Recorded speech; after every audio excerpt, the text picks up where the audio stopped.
Asia, and today's Tip Tuesday on ShowMeTheCurry.com. And today we're going to talk about baking soda and baking powder. Now there's a lot of questions out there and a lot of people are thoroughly confused about it. So we're going to try and clarify some of those questions and some of those queries and try to make things a little more clear for you guys. Right. Now baking powder and baking soda, they basically have one key ingredient in them. Baking soda, of course, is sodium bicarbonate, and it's 100% sodium bicarbonate. That's baking soda. Right. Now baking powder actually has baking soda in it. And in addition to baking soda, it also has an acidic agent called cream of tartar, and it also has a drying agent, which is like cornstarch. So that's the basic difference in the two things, and now we'll talk about what difference that makes to you and for your recipes. Right.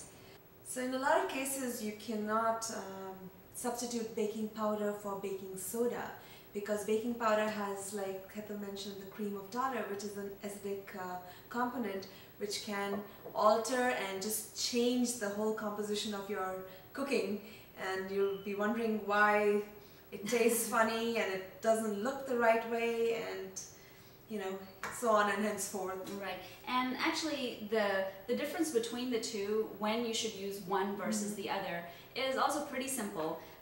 Baking soda actually needs some acidic agent and moisture to make it act. So basically, when you have baking soda in a recipe that has either lemon juice or it has honey or chocolate or molasses, yogurt, any acidic agent, if it has it already in the recipe, then you would use baking soda, because that acidic agent is already there, and when you put your moisture, your water, or whatever moisture that goes into the recipe, it'll create the reaction and it'll bubble up, and it's a leavening agent. Right. So if you're baking something, a recipe that does not have any acidic agent in it, then you will use the baking powder. And you can use this, but you will have to, like Heather mentioned, have to use this as well. Plus, baking powder has cornstarch in it. So cornstarch basically is the drying agent.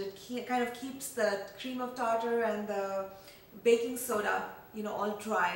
So otherwise they'll be having a party inside the, inside the container, all bubbling up. Yeah. Plus all lumped up. Yes, exactly. So that cornstarch really, all it's doing is kind of keeping the two separated within the container, and you know, not reacting until you need it to react. Right.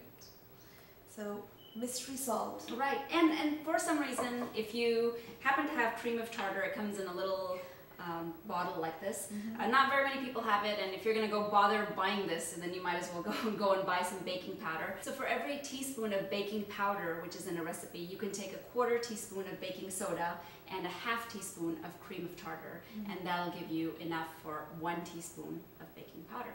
Correct. So this plus this equals to this. Right.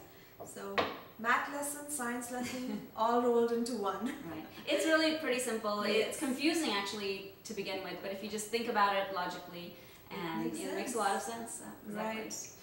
So this is a great tip. I know we've had a lot of questions. A lot of people ask us questions about this. So hopefully, you know, you're a little clearer about it.